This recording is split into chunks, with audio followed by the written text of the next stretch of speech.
All right, everybody, welcome to the LA Soccer Hub Show. My name is Gio Garcia. Today is Monday, March 15th. I can't believe we're already halfway through this month. It looks like this month is going by fast. This year is going by fast.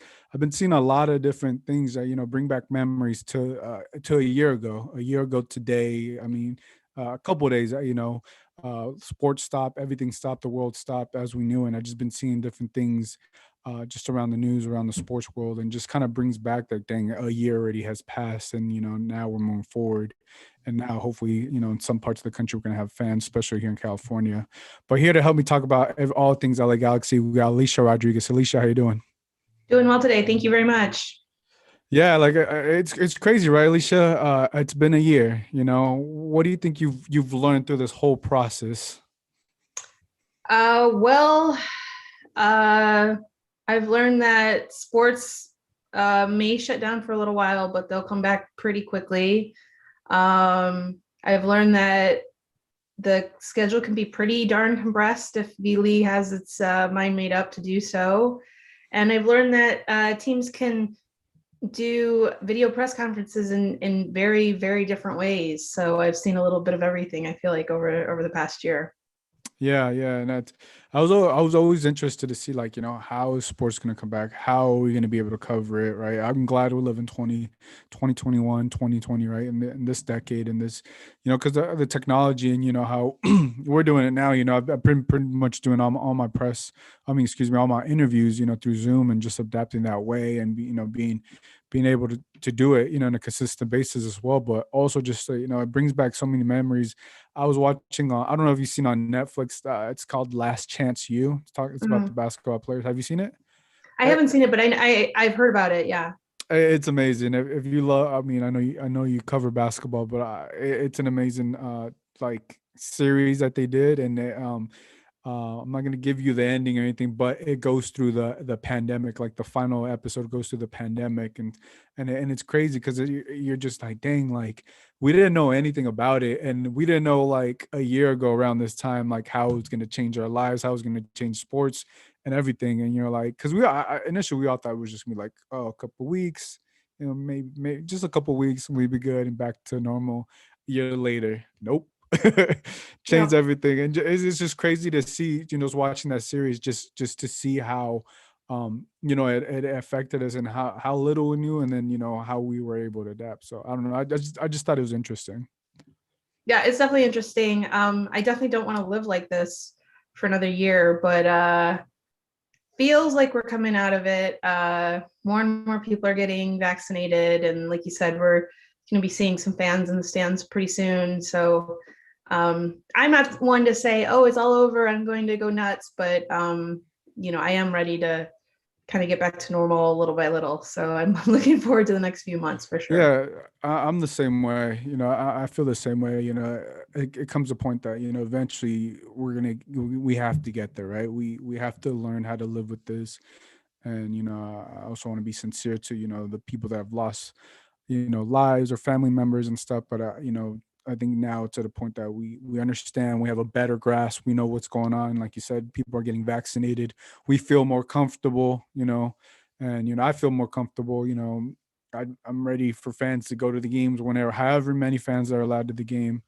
But with that said, man, it's been a crazy year. I'm glad we're here in 2021.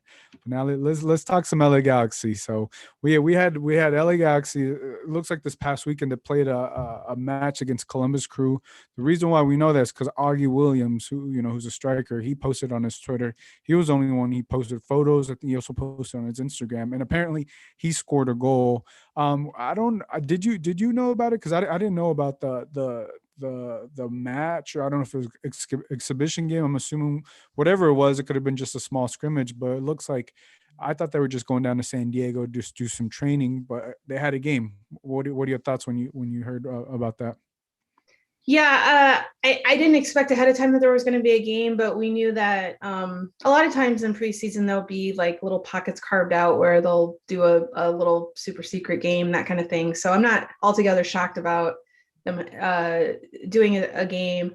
Of course, as a journalist, I wish I get details about it. Obviously, the more information for me, the better. Even if I can't necessarily see a stream of it or something, just to have like lineup info and kind of some details. That's always useful for me, but we didn't get that in this case. Like you said, it sounded like it was a 1-1 draw.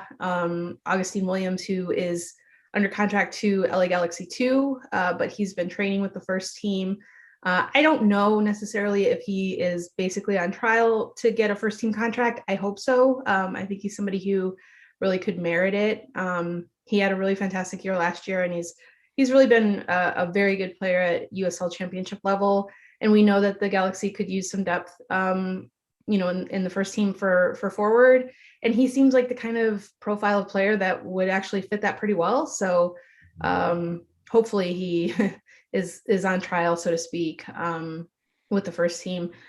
He scored the goal, so of course he's excited. He goes out and posts it, and that is the majority of the information that we have about the game comes from him. So I wrote about the game, and I basically said the only thing that I can say for certain is Augustine Williams and Nick Dupuis played, because one of the pictures had the two of them together. So that's basically it. We don't have a lot of other info beyond that. It sounds like the player who scored for Columbus was a academy player who is not on a first team contract right now. So I can look up his name, but probably doesn't really matter.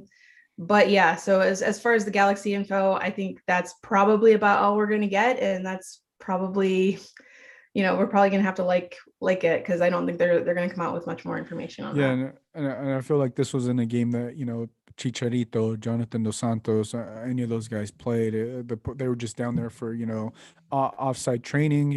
It's always great to go to San Diego. It's always great to go down there. The weather's a little cooler. It's just to get out of LA. LA County. But yeah, talking about Augustine Williams, I haven't. To be honest, I haven't seen any of the LA Galaxy 2 games, but his name always came up because he was their starting striker, and obviously he's trying to fight in to make it to the first team, right? And it's exciting for him to post that. Even if it was a preseason game, this would be, if we count this game, this would be with the sixth that they got coming up. LA Galaxy will play 7 preseason games, which is good and what you want. And you want players like Augustine Williams to do what they're doing, right? Whether that means he gets to play up top with Chicharito, or he comes off the bench as a sub to play 20 minutes, 15 minutes, 30 minutes, you don't know. But I think this is what you want to see if you're the LA Galaxy, and this is what you want to do if you're Augie Williams. They're like, hey, don't forget about me. I can produce. I can do whatever you need me to do. Because we know who's going to start up top, and it's going to be Chicharito. But I like it. And I like that, Greg Vanney and the LA Galaxy are having these 7 games. And, I think you're really going to see, he's really going to be able to tell by the time they go down to Tucson, or, by the time, they're done with Tucson, they're going to have about 8 days. Cause I think they play on the 18th. Until their first match. So they're going to have 7 games under their belt. They're going to have a lot of reps. They're going to know, okay, what can they expect from each player. And I think this is what you want to do if you're the LA Galaxy. Yeah, I agree. I mean, I'm not a coach and I have not been a coach, but to me, it makes more sense to, kind of, like you said, play some more games. It gives you an opportunity to have a balance, right? Between making sure your top guys are getting up to match fitness and are getting reps, but not getting too many that they, risk injury, that kind of thing. And also, looking at players, seeing who's going to fit where, trying to establish how you're going to play. And especially for a new coach, that's particularly important, right? Because you're trying to implement your style, your formation, get kind of the fundamentals down. So when you start the season, you actually have an understanding with your team of what you're going to be doing. So to me, it makes total sense to, you don't want to be playing every 2 days or whatever, but I think 7 games across 6 weeks. And it, like you said, it looks like it's going to be with a wide swath of players participating for the Galaxy. Makes sense. It sounds like a good plan to me. Yeah, everybody's gonna get a shot. It looks like everybody is gonna get a shot. Everybody, that it's also playing with the LA Galaxy too, is gonna get a shot to come in these games and show what they're capable. Obviously, we knew and we can expect. We already know who potentially is gonna be the starters, but we have players that they also have to, earn Greg Vanny's trust, that, hey, if I come off the bench, or, a potentially starting spot, this is where it's gonna be made, right? And I think one of those players is Efrain Alvarez, right? We know, we've known that he's been a prodigy, I guess you would say it, but he hasn't quite made the jump that we all thought he would, as of now. And I think, at least for me, I feel like at least this season, I think y'all want to see him take his game to the next level. I don't know if that was because of Guillermo or because of 2020, but last season, yeah, I don't know if it wasn't that he just didn't get the right opportunities, but I just want to see how Efrain Alvarez looks with Greg Vanny. And on top of that, today news came out that, well, news over the weekend that the Mexican national team, he's gonna get called up by the senior Mexican national team, and he's gonna be able to play some games. I don't know if that's gonna start. They have Mexican national team has a lot of games this year, so that's gonna be exciting for him to showcase his talent with the national team and with the LA Galaxy.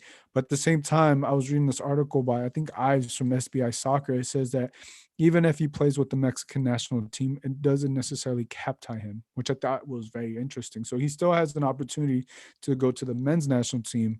So I think he's playing it right, right? Like, I'm with the Mexican national team, and there's that slight opportunity that if he does decide to potentially go with the men's national team, which is looks like stacked as well. But what do you make of Efrain Alvarez situation, and going forward to this year? Yeah, I mean, you raise an interesting point because if he is in a scenario where he's kind of going back and forth, being wooed by both countries, and then he doesn't really pan out as a player, I mean, it's going to be for nothing, right? Like, he could ultimately decide, and then the country that he decides might be like, well, we're good, we're not actually going to pick you, like, so it has to be a matter of kind of balancing both this recruiting process, but also like getting right on the field and making sure you're really going to be in contention to be on the national team down the road. But as far as his progression with the Galaxy, I take a little bit of a different view of his season last year. I think it was really pretty good for him. He played more minutes. Like a couple years back when he first broke through on the first team, he played very limited minutes, right? So he had a couple really good games, but he hardly played 2 years ago. So it was more like, well, based on this like 60 minutes of action we've seen, he looks amazing. And last year he played some actual sustained minutes. I mean, he still didn't play, 1500 or anything like that, but he got a good run. And I think that was good for him because one of the enduring concerns about Alvarez has been his fitness. Is he going to take care of his body enough to actually be able to play game in and game out, things like that, against men and not, boys or maybe players that he's clearly superior to. If he's going up against good competition, is he going to be able to actually compete physically with them? And last year we heard that he was taking care of his body and he was like finally getting serious about, being a professional athlete in a physical sense. So I think that that's part of his progression. If he continues it, then I think it's all to the good. Whatever lumps he took last year, he did score his first MLS goal, so that was a big accomplishment for him. But yes, I think this year is going to be a huge year for him because not only with the international picture, but with the Galaxy, if he can break through and be in the lineup, then that's one of the concerns that the Galaxy have had for years, taken care of in-house, right? Like they don't have to go out and necessarily get another player if they can find him the ideal spot for him on the field, make sure that he is fit and ready to play regularly and really contribute on both sides of the ball. It could really be beneficial for everyone. But at this point, there is some questions if he's up for that, and so it's a huge thing for him. I wouldn't be surprised to start off the season if he's not really getting a sniff of starting, and he has to kind of show what he can do in 15 minutes spells off the bench to start with. And if he impresses there, then maybe he'll get some more playing time, or maybe further down in the season when there's some fixture congestion, that kind of thing. So I said a lot, but I think, I think this is definitely a major year for him, but I'm not necessarily as down on his prospects as I think a lot of people are, because he didn't necessarily light the world on fire last year. I think he took some lumps, and I think that for him, that was actually pretty important for him to do. Yeah, I don't feel like I'm down on him. I just felt like, well, I guess the expectation that I think that I see out there, where he came out with so much attention, right? And he Mhm. was killing it with the LA Galaxy, as far as I know. I was seeing some of the highlights and what he was doing out there. But I think him not being able to start consistently for the LA Galaxy. I thought that was going to be last year, right? And I don't want to compare him, but you see what he did, what Julian Araujo did, and they're about the same age. And Efrain Alvarez just got more attention, and maybe it was, maybe I don't know if it's too much pressure with us or the media or whatever, but I kind of expected him to start and play more games. And I don't know if that was because of Guillermo or whatever, his fitness, but I just, that's what I thought. I thought that he has a talent, he has a skill, his passing is amazing. But I just thought that he would be starting, and I don't know if he's going to be starting for the LA Galaxy this season. I don't know. I don't know if he's going to come off the bench. I hope he gets a lot more minutes than he did last year. I expect as well. I know Greg Vanney knows he's very talented, and when you have the Mexican national team and the U.S. men's national team competing for you, that's why I find it kind of interesting because both national men's national teams know his talent, and as of yet he hasn't been able to showcase it. Maybe it was a 2020 year for him as well, Yeah. for him. But I don't think he had a bad year, but I don't think he had the year maybe he wanted, or maybe we potentially expected. I potentially expected him to. I wasn't expecting him to start scoring goals, but I think it's fair for me to expect that he was going to be starting more with what the up and down season that they had last year. Yeah, I mean, I think some really did think he was like Messi-esque, and I personally don't think he's at that level. Like, I Same, mean, I think yeah, that's same. yes, the starting point I think was a little bit different, but um, I also think that you make a point about Guillermo, that what I saw in the field for the most part with Alvarez last year was he was expected to do more scoring, like be more aggressive in the attack. And he actually shied away. Like he got to a point in the season where he struggled a lot with getting off his shot, like finding the right timing, fluffing chances. And of course, the team was in a huge rut at that point. So it's not like he was the only one who was struggling. But I think he might have caught it, so to speak. Um, it might be that he's more of a provider. He may be somebody who needs to play a little bit further back. Like that could be something that hurt him potentially, was that Schelotto was having him pushed way too far up, and it wasn't a comfort spot for him. He wasn't able to play those passes that we have seen him do a good job in MLS.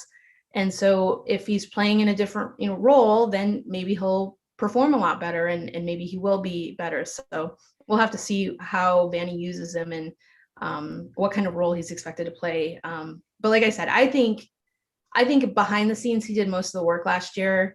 And so this is the year when we need to start seeing some payoff, to kind of see where his actual ceiling is going to be in the end. Yeah. I know he can score, but I don't see him in this team being necessarily the goal scorer, right? I see Yeah, him being more of the assist man, right. incredible assist man, because we saw glimpses that when Zlatan was here, and I think that's when Efrain made his bump up to the men's first team, and I think that's when we started seeing like, okay, we can see the potential, we can see what he could potentially do, and obviously asking him to be a goal scorer, which he has the talent to do. But I don't think that's his role necessarily. I think, he can score the goals. I think he scored his first goal last season, but I see him more as a facilitator, especially with the likes of Chicharito up there, right? Getting him, putting the pass right between the defender. He has a beautiful left foot. He has an incredible left foot, and what he does with that is amazing. And I just hope for him, when you have two, Mexico and U.S. fighting over you, essentially, and everybody wants you to play. I think this is the year, not to put pressure if it's make or break necessarily, but I think this is the year we want to make him take the next step. And whether if it's his fitness, he's a professional at some point that, the fitness is the number one thing. You're a professional. And I don't want to say, you know, eh, that I think that is, if you're a professional, that has to be one of the things, right? Your fitness, there's no other way of looking at it, because that's essentially your job. And I think if he for whatever reason is not able to get on the field because of his fitness, that has to come down to him. That can't be on the trainers. That can't be anything. Just got to watch what you're eating. You got to know when you can eat and when you can't eat. Hey, trust me, I know it's hard. Trust me, the pandemic, I gained some weight, so it's I get it. You know what I'm saying, but when you're expected to this, I just don't want that to be an excuse for him this year. It's the fitness or anything like that. You're a professional. I think going into year 3 or 4 or whatever. I don't know exactly, but I think I have a little bit more expectation of him because of what I've seen, and I know the talent that he has. And also I just want him to succeed. But I think this is a year, and hopefully, Greg Vanny, he's able to flourish and blossom a lot more than he was able to do last year. But another player that they have, we were just talking about, was Julian Araujo. He made the U20, the men's U23 20-man roster. For the CONCACAF Olympic qualifying. And they're going to play the first game, looks like, here on Thursday, March 18th versus Costa Rica. Then they have another match versus Dominican Republic on Sunday, March 21st. And then they're going to wrap things up against Mexico on Thursday, March 24th. And it looks like all the games are going to be able on Tune, TUND, Tune, or FS1. What do you make about Julian Araujo making the U23 team? I think it's good news for him. He's probably going to be the starter, so that's great for him. He'll get some playing time, obviously some fitness, but I also think that this is potentially a good opportunity for him to be in the shop window. I was just reading today that there's reports of Juventus still interested in him and apparently lining up a bid. I don't know how true the bid itself is, but he's getting buzz. So I think this is exactly what he needs to be doing, is going out on international duty, performing well. Obviously, the U.S. need to actually perform and get some wins, but if they can qualify for the Olympics, I think that'll be great for him. That'll be good for the U.S. That'll help his cause to potentially go to Europe in 6 months or a year, or not even 6 months, 3 months or 9 months or whatever. So yeah, I think it's great for him. And yeah, I mean, I'm high on him. I think we talked about this last time we did talk about the Galaxy. I'm really high on him. So I wish all nothing but the best for him. So I hope he balls out at this tournament. Yeah, it's exposure at this point for him. It's literally exposure. We expect him to be the starter for the U23. We expect him. We expect the U.S. men's or U23 team to make the Olympics, make the qualifying for the Olympics in Tokyo. Interesting about the Olympics, they're not. I think you probably know this, but they're not going to let any fans for any other country except their own. So it's going to be all Japanese folks being there at the game, which I feel like is a home field advantage for them. But that's what it is. It's because of the pandemic and everything. But it's exposure. If they make it there, he's going to be on the world stage, and Juventus or any other team can look at they're going to be looking at specifically at this U23 team and who they can potentially add to the roster. Come July or maybe the summer. I don't know when exactly the Olympics is. I don't know the exact date, but around that time, you got to know that that's what exactly the transfer window is going to be opening up. And it could be, in a couple months, he could be on his way to Europe, whether it's Juventus or, Tottenham's been in there as well, wherever it may be. I mean, this is a shot. And I expect Julian Araujo just to take advantage of it. And, and it's also going to be great for the LA Galaxy because you're going to have that pipeline. The Americans right now in Europe are the hot things right now. Right. They're the hot things. They're the new girl that just came to school and everybody wants to date, and everybody, just to give you an analogy there. But it's Julian Araujo's time, and I hope he has a great qualifying for the U23, and then hope he also does a great job in the Olympics. So I think that may be interesting because you may have some of the guys that are in Europe may play for the U23 and the Olympics team, which I think may be interesting, and that may just change the team as well. Well, that's what I was going to say. Is one of the things is if Araujo wants to establish himself with the U.S. national team, the senior team, he's going to have a lot of competition over the next decade because all of a sudden Right back is a super deep position for the U.S. You have Serginho Dest starting for Barcelona. Who's the Reggie, one who Reggie, just got Reggie Cannon. Reggie Cannon? He's playing in Portugal, expected to go to France pretty soon. Is it Brian Reynolds just got sold to Mhm. Roma out of the FC Dallas Academy. He actually played. I think he just got his first. He got to play with them this weekend. Yeah, Tyler Adams is playing a lot of right back for RB Leipzig. So this is a absolutely stacked position right now. So not to be like, well, if he, if it doesn't all go exactly to plan right now, he's doomed. It's not necessarily, but I think if he wants to really, really establish himself as somebody in contention to start for the national team, as it seems like we're reaching a generation of players who may be able to really push the program ahead, he probably needs to get to Europe sooner than later and to actually start for a European team, a good European team, if he's going to be taken seriously in that competition. So this is, the stakes are pretty high for him, but he's been really strong so far. So I hope that he gets to really show what he can do and maybe get that ticket to Europe and sooner than later. Yeah, I mean, we know he definitely can. We definitely know he can hang with grown men. He just has to clean a few things up, and hopefully he's able to clean those things up with the U23 team and also with the LA, or this time with the LA Galaxy before, he makes the next step. But it's exciting, it's exciting time, if the LA Galaxy, Joan Araujo, Frank Alvarez, these are things, when I was younger and I'd watch the U.S. men's national team. They've never gotten this much exposure as they are now, and it's cool to see. It's just cool to see how much competition there is within the team, and trying to make the U.S. men's national. Everybody's talking about 2026, but I mean, I want to see them in 2022. In this next World Cup, if they qualify, right? Because you're going to have so much other young talent, and there's going to be injuries, there's going to be opportunities, and say Rajo goes to to Juventus, for example, just throw it out there. That's one of the biggest clubs in the world, right? And you're playing alongside Ronaldo, right? And you're going to be essentially competing with Serginho Dest, who's at Barcelona, which I feel he has that locked down. But anything can happen within a year. Anything can happen. You can just raise your stock up. Someone can get injured, or your opportunity could come. And I think Joan Araujo, if he has a great Olympic qualifying, does a great job, locks what he has to lock down. The sky's the limit for him. But it has to be exciting. He has to be motivated as well.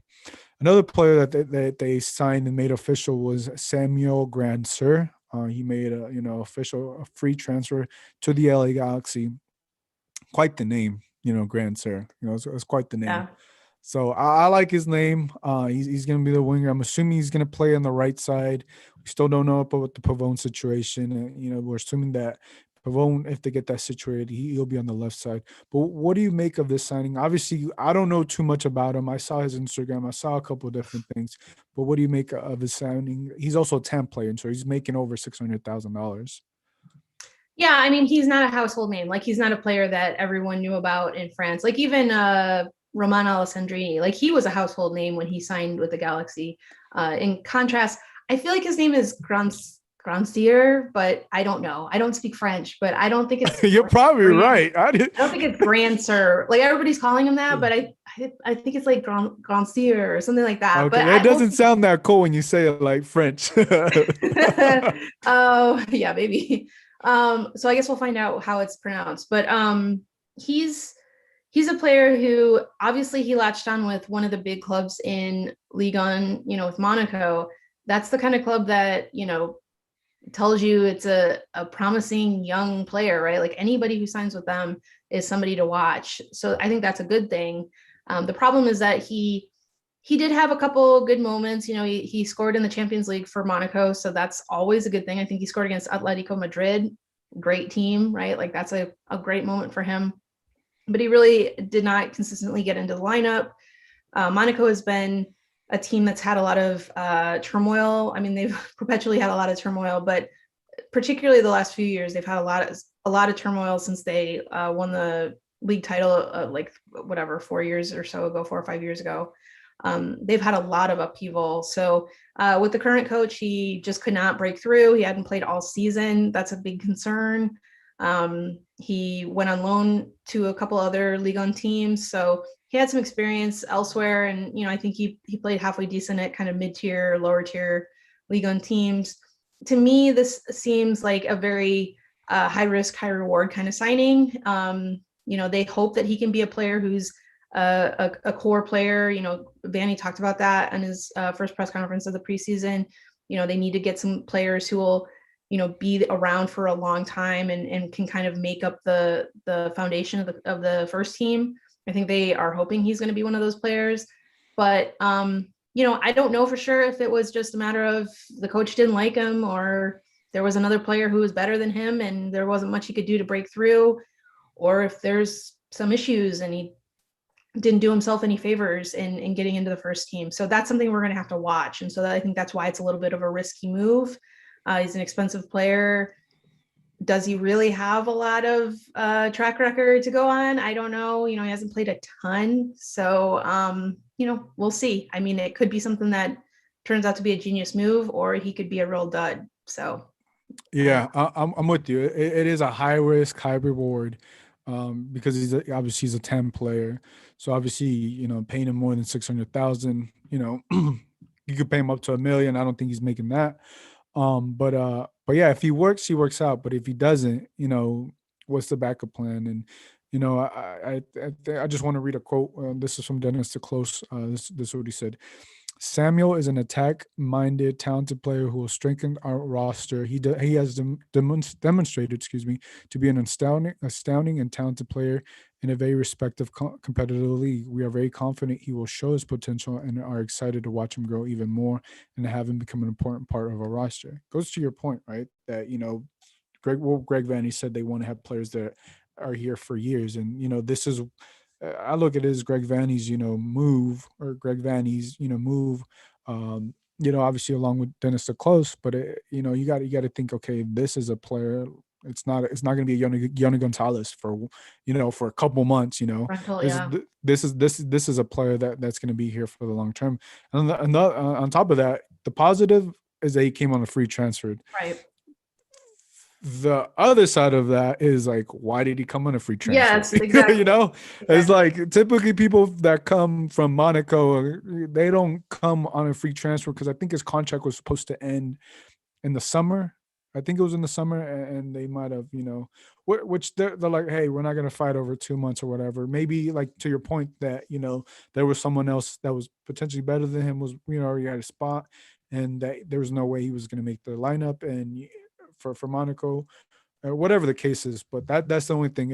Okay, he came on the free transfer, but why did he come on the free transfer? And we're gonna find out. Maybe it just didn't work out for him there.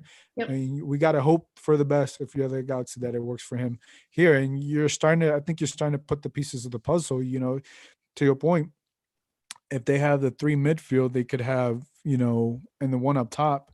Because I think you said Greg Vanney likes to run what was it, 4-4-2-1-3 or 4-2-3-1. Yep. Yeah, that's one of the formations he's used quite a bit. So you can have him on the right wing. Right. Is it going to be Lletget in the middle? I'm assuming it's going to be Pavone on the left-hand side, and then, Chicharito up top. So you're starting to put the pieces of the puzzle there. And, obviously he's going to come in and start. I mean, not when you pay someone 600,000 as a 10 player, he's going to come in and start. Right? If everything works out well for him. So slowly but surely the team's starting to get put together. So I just want to see how he plays, and I think, unfortunately, I don't know. Do you know if they're going to let us for the scrimmages? Are they going to let media for the scrimmage games or no? I'm not sure, but I know at least two of the local ones are going to be streamed or televised. And then the ones in Tucson most likely will be streamed. So we'll get to see a handful of them. Obviously, not the same as being there or having the full camera angles of a regular game, but I'm not sure off the top of my head about media availability on some of the later ones. I'm not certain about that. Yeah, well, I can just stream it if that's the case. So before we wrap things up, I just want to go over the the schedule, the games that they have here. March 20th, they have they play San Diego Loyo at Dignity Health Sports Park. That's at home. They also play March 27th against New England Revolution. They also play again March 31st against New England Revolution, and then on Saturday, April 3rd, they're going to go down to Tucson. They're going to play Sporting KC on the 3rd. Wednesday, April 7th, they're going to play the Colorado Rapids. And then to finish up April 10th against Real Salt Lake. So they got 6 games, just to see where this team is. But they also got the press conference this Wednesday with Greg Vanny, and we don't know what the players just yet, but slowly but surely we're getting there. Yep, getting used to it, and it's a little bit different because I think most of the time we get to see a little bit more of what's going on in preseason, but because of the pandemic, we don't really. I think teams probably love it because they get to be as secretive as their little heart's desire in a time like this. So they're really thriving on that. And again, for us, it's a bit of a drag because we don't get all the details, all the little tidbits that I think we typically do, and so it's a little bit of a challenge, but it is what it is. Yeah, because once you and I can actually see them, whether it's on TV or on the field, we actually, we can put our own eye test, and we're like, we can start right. to, see things like, all right, he's gonna start. All right, he may not, or whatever. All right, where does this player really fit? And once, I don't think March 27th looks like it's gonna be the day, because it looks like it's gonna be streamed by Spectrum. So I guess that's what we're gonna have to look forward to. But 7 games in this preseason, that has to be good for the LA Galaxy. There's nothing bad about that, unless injuries or anything like that happen, right. which I don't expect. But yeah, I think that's it. We don't have too much to cover. I mean, there's not too much going on, but I look forward to see what Greg Vanny says, what he says about the press call. I mean, about the press call on Wednesday, but also what he says about the scrimmage and also the games moving forward. So with that said, I know we're cutting a little bit short, but I got to go to the airport. I got to go pick someone up. But Alicia, let the people know where they can follow you. Sure. You can follow my coverage of the Galaxy on lagconfidential.com, and you can find me on Twitter at Soccer Musings. Guys, if you guys enjoyed this episode, make sure to give this a 5-star rating on Apple Podcasts. You can also listen to this podcast on Spotify, wherever you get your music. And you can follow me at Gio Garcia LA on Twitter. Make sure to follow us on LA Soccer Hub on Instagram.